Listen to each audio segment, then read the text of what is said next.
Hello friends, Jai Hind. This is Shweta. Welcome to my YouTube channel Gyan Kunj with Shweta में आपका स्वागत है। आई होप कि आप लोग बहुत अच्छे होंगे, स्वस्थ होंगे। और अगर आप लोगों ने मेरा चैनल सब्सक्राइब नहीं किया होगा तो please like and subscribe my channel. तो फ्रेंड्स, जैसा कि आप लोगों को पता है कि मैं आप लोगों के लिए सीटेट का प्रीवियस ईयर सीरीज़ चला रही हूँ। तो ये जो ये वीडियो है वो सीडीपी का प्रैक्टिस सेट 5 होगा। और इसमें ये जो जितने भी क्वेश्चंस रहेंगे फ्रेंड, वो जो सीटेट पेपर सेकंड होता है, पेपर सेकंड रहेगा। और ये जुलाई 2024 में जो एग्ज़ाम हुआ था वही पेपर रहेंगे। ठीक है, तो आशा करती हूँ कि आप लोगों को ये वीडियो अच्छा लगे। तो चलिए स्टार्ट करते हैं आज का वीडियो क्वेश्चन नंबर फर्स्ट से।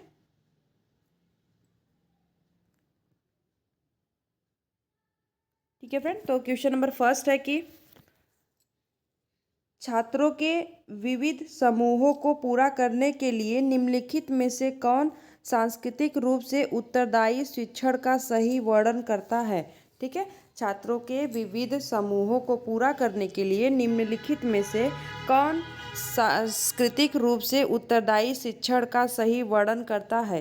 तो ऑप्शन पढ़ते हैं। ऑप्शन ए है सुविचारित, और ऑप्शन सेकंड है अनुकूलित, और ऑप्शन थर्ड है विभेदित, और ऑप्शन फोर्थ है मानकीकृत। तो इसका राइट ऑप्शन क्या होगा? ऑप्शन में दिया गया है सेकंड या फिर थर्ड, या फिर सेकंड में दिया गया है फर्स्ट सेकंड थर्ड, या फिर सब सब होगा, या फिर फर्स्ट और फोर्थ होगा। तो इसका राइट ऑप्शन क्या होगा? ठीक है, आप लोग बताइएगा, प्लीज़ कमेंट बॉक्स में कमेंट करिएगा। और आप लोग एक रफ और एक पेन लेके जरूर बैठिएगा, जिससे आप लोगों का आकलन हो सके कि आप लोग का 30 क्वेश्चन में से कितना राइट हो रहा है और कितना रॉन्ग हो रहा है। और अगर आप लोगों को सीटेट क्लियर करना है, सीरियसली हैं आप लोग, तो प्लीज़ देखिएगा। अगर आप लोगों का जो क्वेश्चन गलत हो रहा है तो उस टॉपिक को आप लोग पढ़िए, पहले डिटेल में उसका थ्योरी पढ़िए, फिर उसके बाद उसका जो है कि क्वेश्चन लगाइए उससे। तो आप लोगों का पक्का है कि आप लोगों का सीटेट निकलेगा। जो पहली बार एग्ज़ाम दे रहे हैं उनके लिए थोड़ा सा ये जो क्वेश्चन पूछता है वो थोड़ा लेंदी लग रहा होगा, डरिएगा मत। आप लोग अगर धैर्य बना के एग्ज़ाम हॉल में एग्ज़ाम देंगे तो डेफिनेटली आप लोगों का क्लियर होगा। तो देखिए, इसका जो राइट ऑप्शन होगा, ऑप्शन सेकंड इसका राइट हो जाएगा। देखिए, उसमें सुविचारित भी होता है, अनुकूलित भी होता है, और विभेदित भी होता है। ठीक है, तो ऑप्शन सेकंड इसका राइट हो जाएगा। तो नेक्स्ट क्वेश्चन पे चलते हैं, क्वेश्चन नंबर सेकंड पे। क्वेश्चन नंबर सेकंड क्या है कि एक शिक्षिका खुद से पूछती है, क्या पूछती है?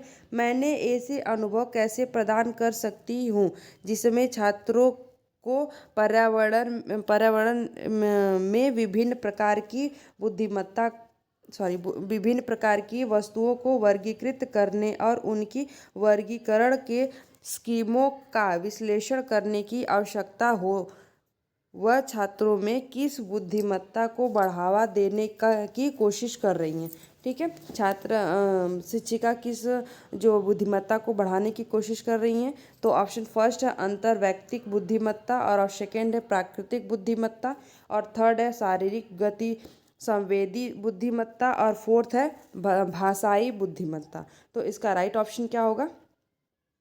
सेकेंड का राइट ऑप्शन क्या होगा? देखिए, जो एक शिक्षिका है वो खुद से पूछती है, मैं ऐसे अनुभव कैसे प्रदान कर सकती हूँ जिसमें छात्रों को पर्यावरण के विभिन्न प्रकारों की वस्तुओं को वर्गीकृत करने और उनकी वर्गीकृत स्कीमों का विश्लेषण करने की आवश्यकता हो। वह छात्रों में किस प्रकार की बुद्धिमत्ता का वर्णन करने की कोशिश कर रही हैं फ्रेंड। तो ये है प्राकृतिक बुद्धिमत्ता का जो है कोशिश बढ़ावा बुद्धिमत्ता को करने की कोशिश कर रही है। ठीक है, ऑप्शन सेकंड इसका राइट हो जाएगा।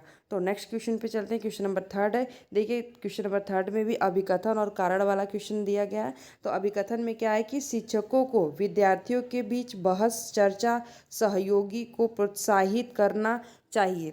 शिक्षकों को विद्यार्थियों के बीच बहस चर्चा सहयोगी को प्रोत्साहित करना चाहिए। और फर्स्ट सेकंड क्या है कि ज्ञान उत्पादन एक निष्क्रिय प्रक्रिया है और सामूहिक गतिविधियों में संलग्नात्मक अर्थपूर्ण अधिगम में बाधा डालता है। तो इसका राइट ऑप्शन क्या होगा?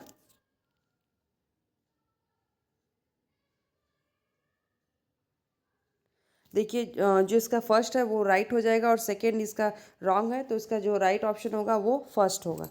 ठीक है, ए सही है और आर गलत है। सॉरी, ये सेकंड होगा। इसका व्याख्या ये नहीं कर रहा है। तो नेक्स्ट क्वेश्चन पे चलते हैं, क्वेश्चन नंबर 4 पे।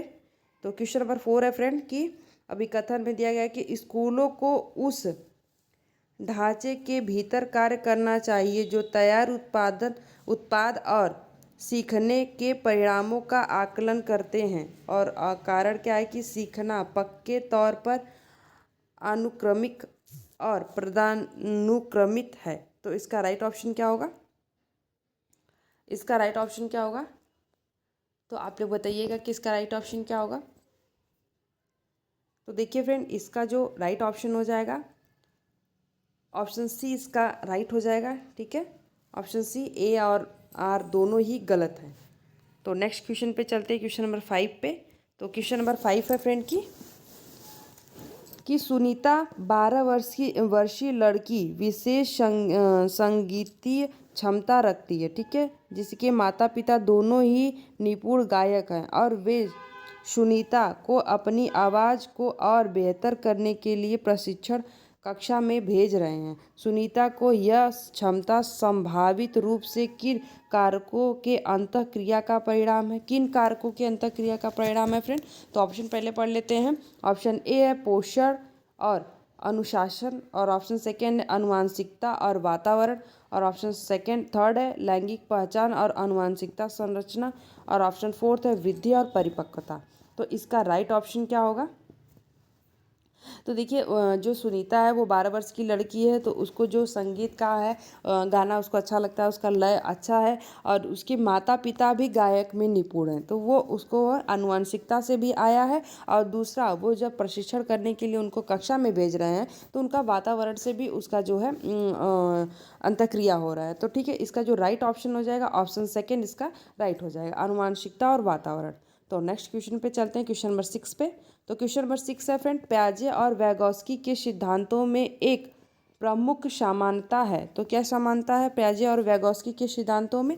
पहला है कि बच्चों के विकास में चरण जैसी प्रगति पर ध्यान, और ऑप्शन सेकेंड है बच्चों की स्वयं की शिक्षा में संलग्नता और जुड़ाव, और ऑप्शन थर्ड है संज्ञानात्मक प्रक्रियाओं में संस्कृति की भूमिका, और ऑप्शन फोर्थ है भाषा और विचार के बीच संबंधों के बारे में उनके चिंतन। तो इसका राइट ऑप्शन क्या होगा?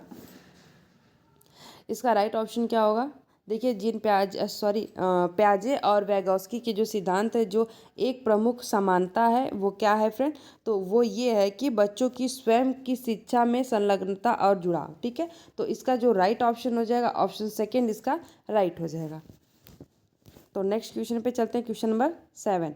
क्वेश्चन नंबर 7 है फ्रेंड कि निम्नलिखित में से कौन सा सही सुमेलित युग्म है? कौन सा सही सुमेलित युग्म है फ्रेंड?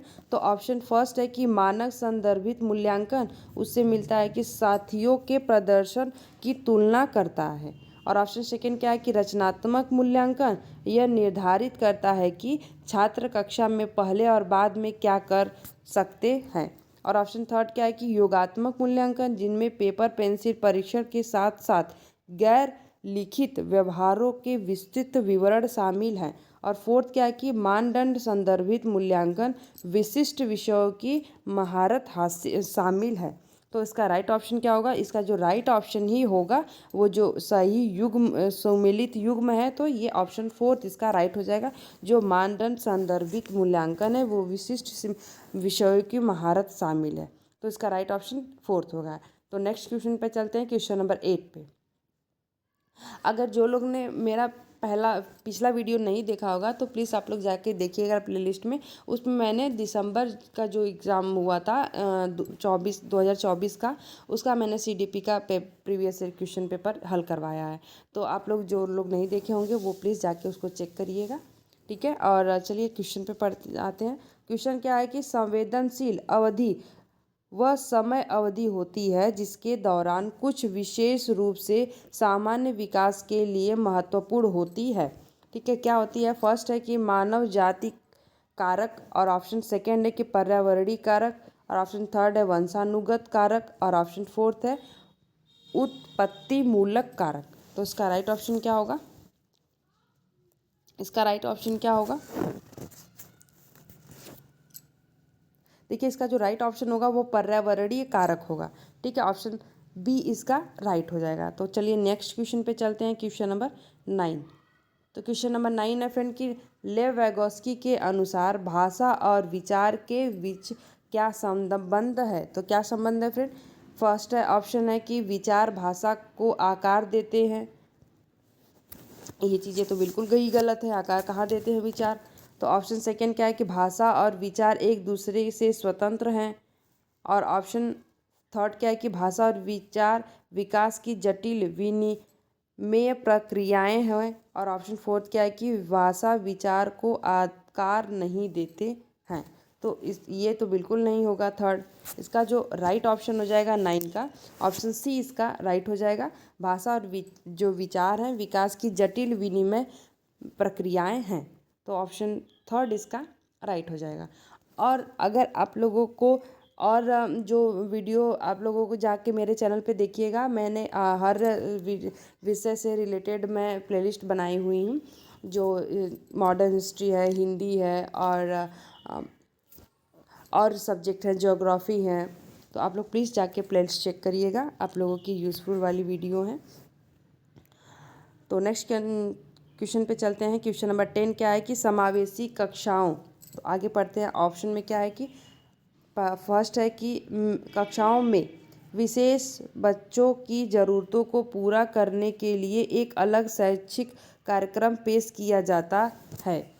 तो ये चीज़ें तो सही नहीं है कि अगर हम विशेष उनको आवश्यकताओं ज़रूरतों को पूरा करने के लिए एक विशेष अलग से शैक्षिक कार्यक्रम पेश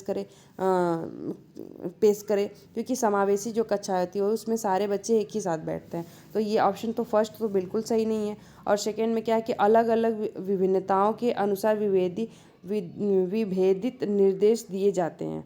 और थर्ड क्या है कि बच्चों के बीच हर तरह की विभिन्नताओं को दूर करने का लक्ष्य रखती है।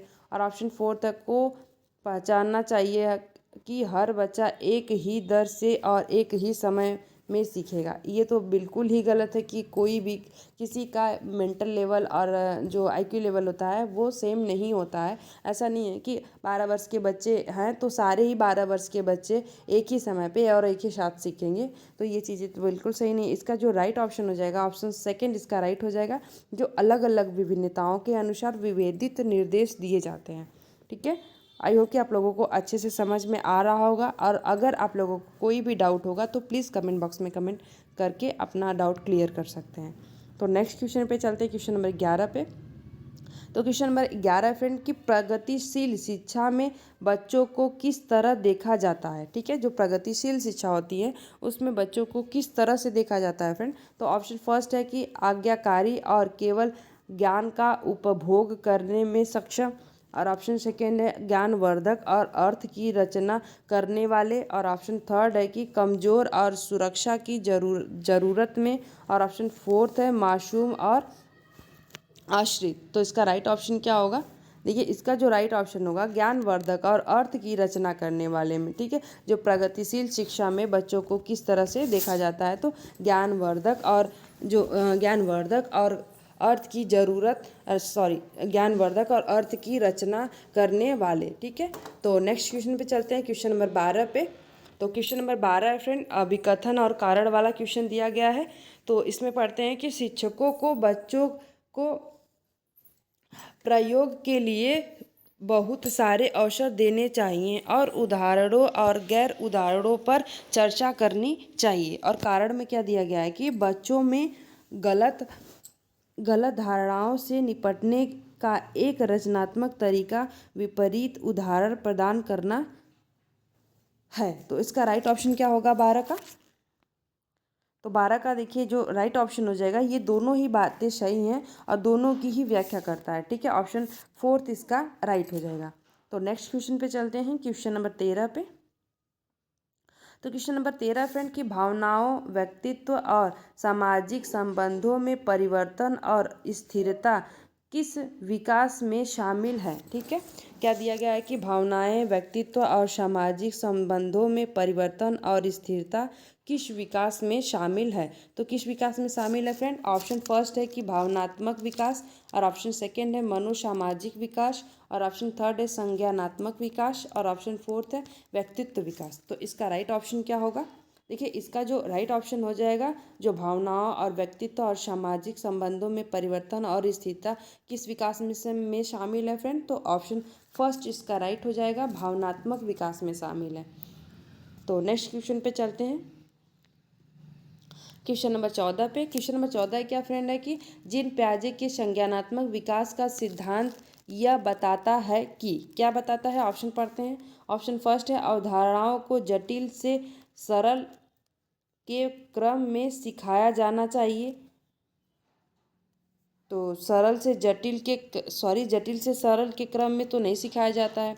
और ऑप्शन सेकंड क्या है कि पाठ्यक्रम को बच्चों के आयु समूह व चरण को ध्यान में रखकर तैयार किया जाना है चाहिए, ये तो सही लग रहा है। और ऑप्शन थर्ड पढ़ लेते हैं, शिक्षण का बल गतिविधियों के परिणाम पर होना चाहिए न कि सोचने की प्रक्रिया पर, ये तो चीज़ें सही नहीं है। बस आप पढ़ाते जाओ, भले बच्चों को समझ में आए या ना आए, ये चीज़ें सही नहीं है फ्रेंड।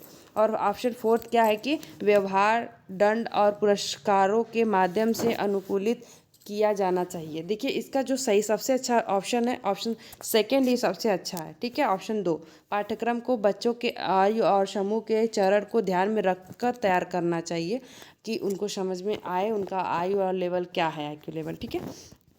तो नेक्स्ट क्वेश्चन पे चलते हैं, क्वेश्चन नंबर 15 पे।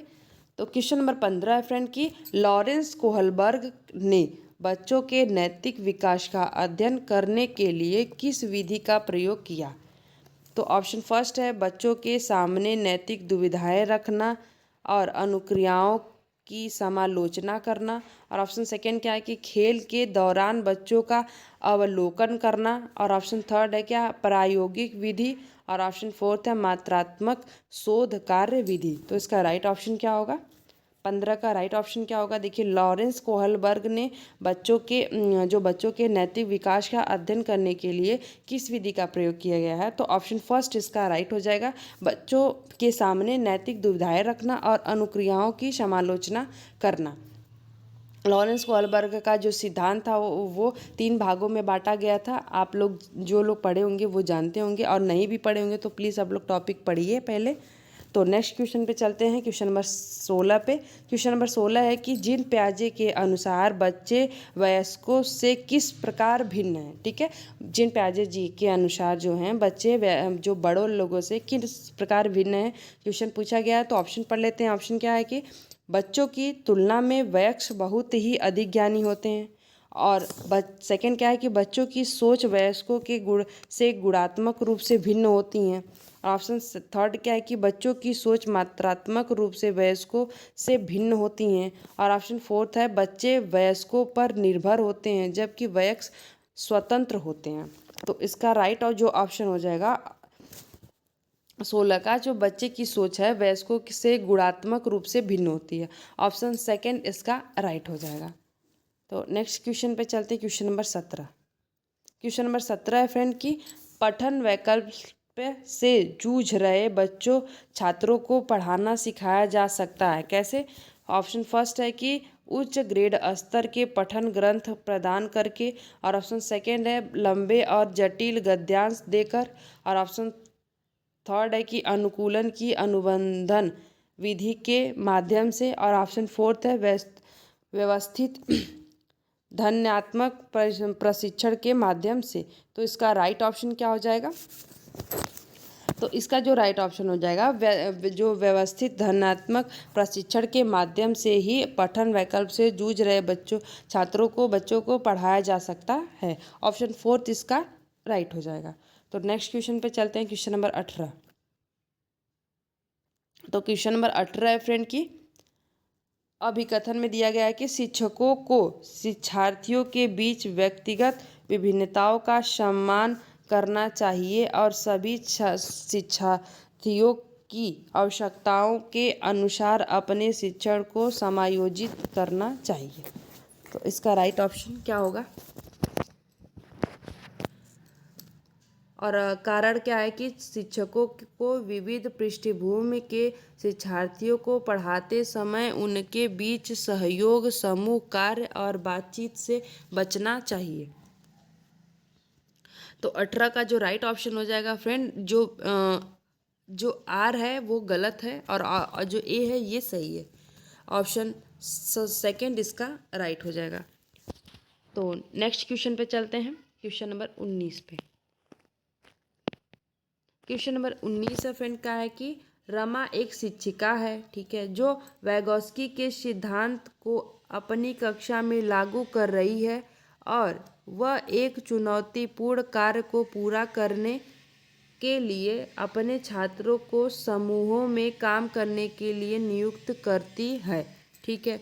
कार्य के दौरान एक छात्र एक महत्वपूर्ण संकल्पना को समझने के लिए संघर्ष करता है।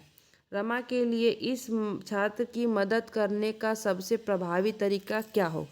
आप लोग समझ सकते हैं कि एक शिक्षिका है जो वैगोस्की के सिद्धांत को लागू करना चाहती है, वो एक चुनौतीपूर्ण काम करना चाहती है जो छात्रों को एक समूहों में काम करने के लिए नियुक्त करती है, और कार्य के दौरान एक छात्र को जो महत्वपूर्ण संकल्पना को समझने के लिए संघर्ष कर रहा है। तो रमा के लिए इस छात्र की मदद करने का सबसे प्रभावी तरीका क्या है? ऐसा कौन सा तरीका है कि वो बच्चे अच्छे से समझ सकें? तो ऑप्शन में क्या है कि ऑप्शन फर्स्ट है कि छात्र को समस्या का स्वयं हल करने का प्रयास करने के लिए प्रोत्साहित करें। ये बात सही है, लेकिन आगे हम लोग पढ़ लेते हैं। ऑप्शन सेकंड में क्या है कि छात्र को एक अलग कार्य सौंपे जो उनकी योग्यताओं के अनुकूल हो। ये चीज़ें सही देखते हैं, ये भी सही लग रहा है। और ऑप्शन थर्ड क्या है कि छात्र के साथ समस्या पर काम करे और समूहों के अन्य सदस्यों को शामिल करते हुए आवश्यकता अनुसार मार्गदर्शन और प्रतिपुष्टि प्रदान करें। और ऑप्शन फोर्थ क्या है कि छात्र को समस्या का उत्तर प्रदान करें ताकि समूह आगे बढ़ सके। तो इसका राइट ऑप्शन क्या होगा? देखिए, जो छात्र को एक अलग कार्य सौंपे जो उनकी योग्यताओं के अनुकूल हो, ठीक है, उनकी योग्यताओं के अनुकूल हो, तो वो कर सकते हैं। ऑप्शन सेकेंड इसका राइट हो जाएगा। तो नेक्स्ट क्वेश्चन पे चलते हैं, क्वेश्चन नंबर 20। क्वेश्चन नंबर 20 क्या है कि निम्नलिखित में से क्या दृष्टिबाधित छात्राओं को कक्षा में भागीदारी लेने में बाधा डालता है?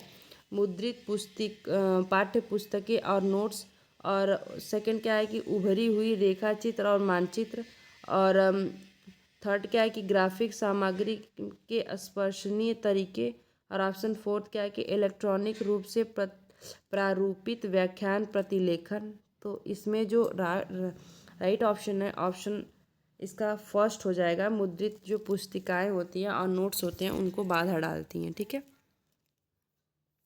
तो नेक्स्ट क्वेश्चन पे चलते हैं, क्वेश्चन नंबर 21 है। क्वेश्चन नंबर 21 है फ्रेंड। और देखिए, जो लोग नए हैं, जो फर्स्ट बार सीटेट का एग्ज़ाम दे रहे हैं, वो जो क्वेश्चन है उसको देख के घबराएं नहीं। मैं ये चीज़ें हर वीडियो में बोलती हूँ क्योंकि उनको लगेगा कि बहुत लेंथी क्वेश्चन है, ऐसे इतने बड़े बड़े क्वेश्चन मैं नहीं कर पाऊँगी। और टाइम का मैनेजमेंट जो बहुत ही इम्पॉर्टेंट है, अगर आप टाइम का मैनेजमेंट सही नहीं कर रहे हैं तो आपका क्वेश्चन आते हुए भी आप जो है उसको सही टिक नहीं कर पाएंगे, जो आपका OMR सीट है उसको भर नहीं पाएंगे। तो आप लोग ऐसा करिएगा एग्ज़ाम में कि आप लोग किसी भी सब्जेक्ट का, मान लीजिए CDP कर रहे हो तो CDP का 30 क्वेश्चन करिए, उसके बाद उस OMR सीट को भर दीजिए, फिर 30 क्वेश्चन करिए, फिर भरिए। ऐसे करेंगे तो आपका जो क्वेश्चन है छूटेगा नहीं। बहुत लोगों का ऐसा होता है कि आप लोग पेपर में पूरे ही क्वेश्चन कर लेते हो, लेकिन OMR सीट भरने में टाइम आप लोग का चला जाता है और वो आप भर नहीं पाते हो। घर आके आप लोगों को पछताना पड़ता है। तो आप लोग ऐसा प्लीज़ मत करिएगा। आप लोग को जैसा कंफर्टेबल लगे वैसा करिएगा, but time management most important, आप लोग उसका ज़रूर ध्यान रखिएगा, ठीक है। तो नेक्स्ट क्वेश्चन पे चलते हैं, क्वेश्चन नंबर 21 है। क्वेश्चन नंबर 21 क्या है कि महारत हासिल करने के लिए लक्ष्य निर्धारित करने से छात्र की अभिप्रेरणा और योग्यता के बारे में विचार कैसे प्रभावित होते हैं? कैसे होते हैं फ्रेंड? ऑप्शन फर्स्ट क्या है कि यह अक्सर योग्यता के वृद्धिशील दृष्टिकोण में बढ़ी हुई आंतरिक अभिप्रेरणा और विश्वास को दर्शाता है। और ऑप्शन सेकंड क्या है कि यह अक्सर योग्यता के स्थिर दृष्टिकोण में बढ़ी हुई बाहरी अभिप्रेरणा और विश्वास को दर्शाता है। और ऑप्शन थर्ड क्या है कि यह अक्सर योग्यता के वृद्धिशील दृष्टिकोण में बढ़ी हुई बाहरी अभिप्रेरणा और विश्वास को दर्शाता है। और ऑप्शन फोर्थ क्या है कि यह अक्सर योग्यता के स्थिर दृष्टिकोण में बढ़ी हुई आंतरिक अभिप्रेरणा को दर्शाता है।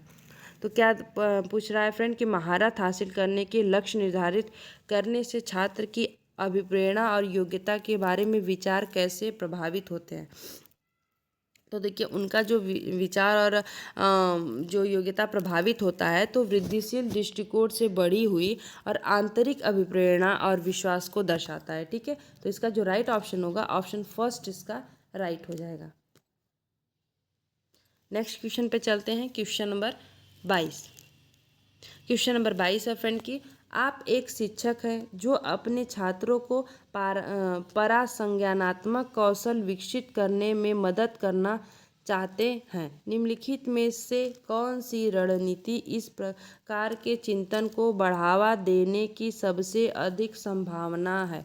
तो इसका राइट ऑप्शन क्या होगा? ऑप्शन फर्स्ट है कि छात्रों को अपने स्वयं के सीखने और सोचने की प्रक्रिया पर विचार करने के लिए प्रोत्साहित करना। और ऑप्शन सेकंड क्या है कि छात्रों को सत्रीय कार्य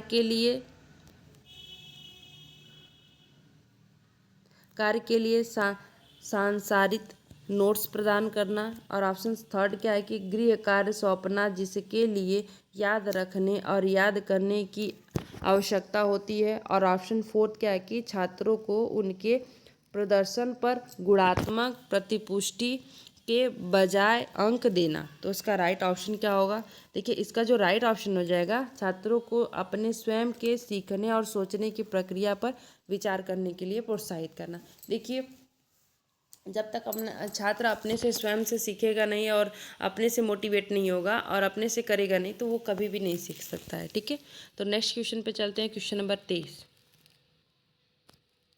तो क्वेश्चन नंबर 23 है फ्रेंड की, अभी कथन दिया गया है कि एशियाई संस्कृतियों में जो सामाजिक सद्भावना पर जोर देते हैं, क्रोध की अभिव्यक्ति हो हतोत्साहित किया जाता है और शर्म को प्रोत्साहित किया जाता है।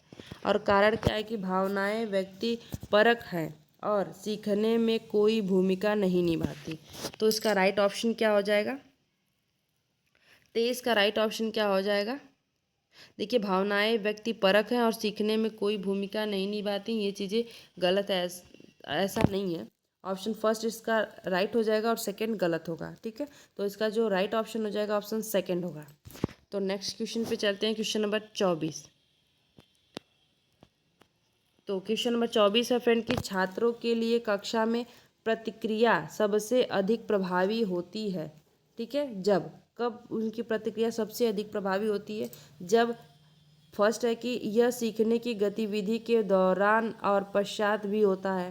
और ऑप्शन सेकेंड कि यह इस बात पर ध्यान केंद्रित करता है कि बच्चा क्या नहीं कर सकता बजाय इसके कि वह क्या कर सकता है।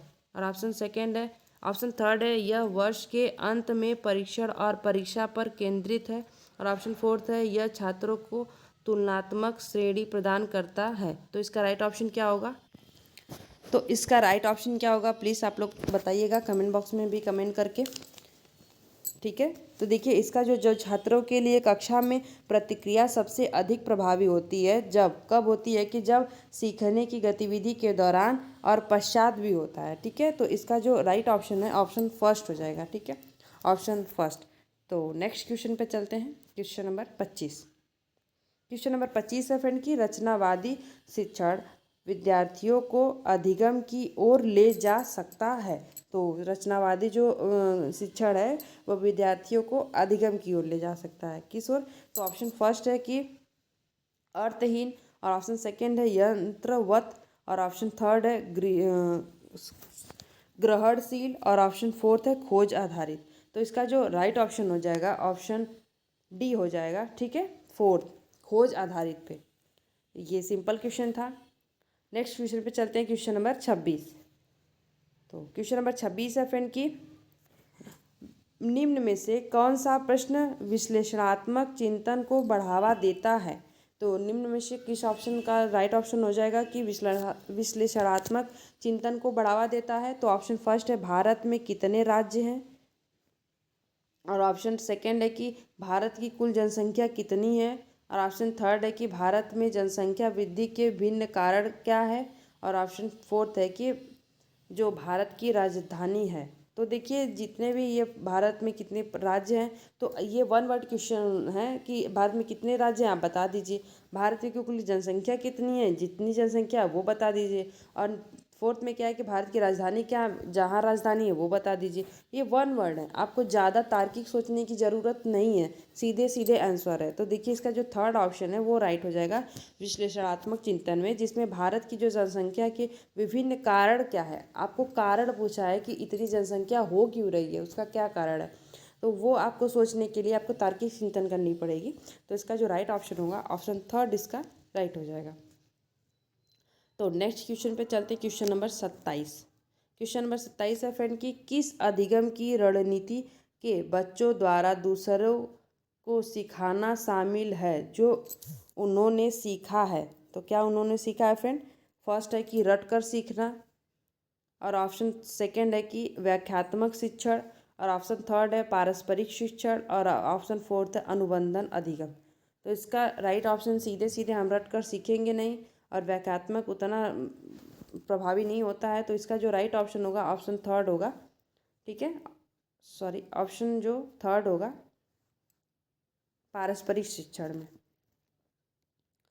पारस्परिक शिक्षण में हम मतलब बच्चों की जो रणनीति द्वारा दूसरों को सिखाना शामिल हैं। ठीक है, तो नेक्स्ट क्वेश्चन पे चलते हैं, क्वेश्चन नंबर 28 पे। तो क्वेश्चन नंबर 28 है फ्रेंड कि निम्नलिखित में से कौन सा कथन स्वलीनता के संदर्भ में सही है। स्वलीनता के संदर्भ में सही है फ्रेंड।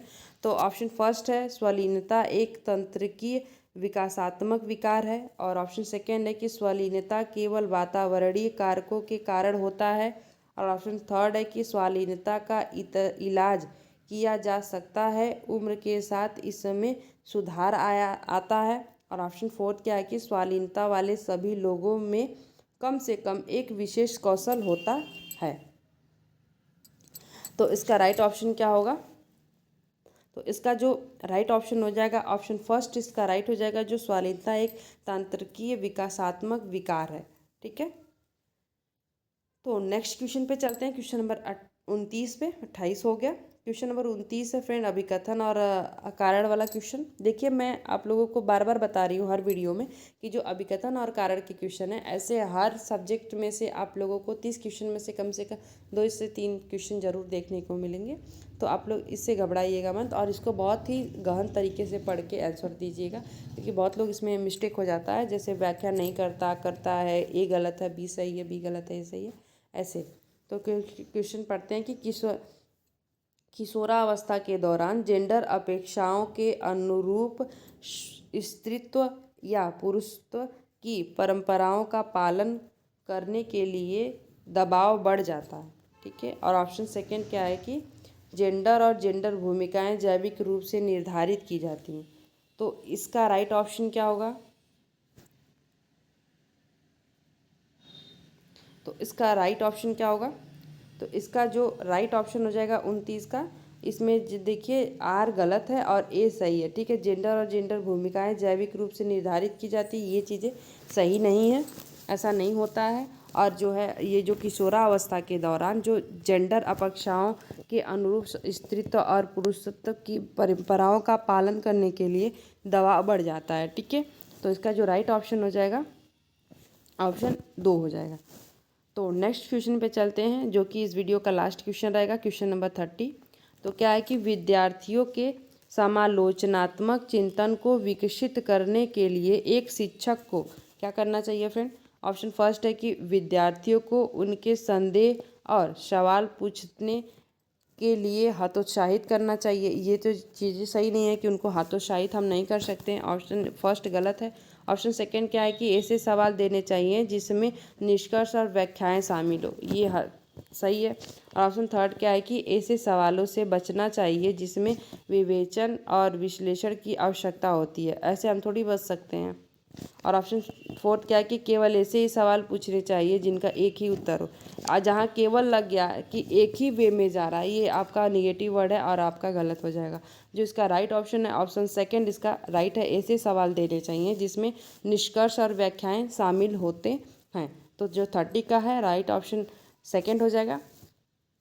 तो फ्रेंड देखिए ये वीडियो यहीं पे समाप्त होता है। आपके 30 क्वेश्चन पूरे हो गए और ये जो है CDP सेकेंड पेपर का है जो जुलाई 2024 में दिया गया एग्ज़ाम था। तो अगले वीडियो में मैं नेक्स्ट टॉपिक के साथ आऊँगी और अगले प्रीवियस ईयर क्वेश्चन पेपर में। तब तक के लिए अपना ध्यान रखिए और स्टडी करते रहिए फ्रेंड। और आई होप कि आप लोगों को मेरा वीडियो अच्छा लगा होगा। तो प्लीज़ वीडियोस को लाइक करिएगा, चैनल को सब्सक्राइब करिएगा और अपने फ्रेंड सर्कल में भेजिएगा जो लोग ही तैयारी कर रहे हैं। और आप लोग मेरा जो प्लेलिस्ट है वो ज़रूर जाके चेक करिएगा जो लोग नए हैं। तो मिलते हैं नेक्स्ट वीडियो में, तब तक के लिए thank you so much. Take care, Jai Hind.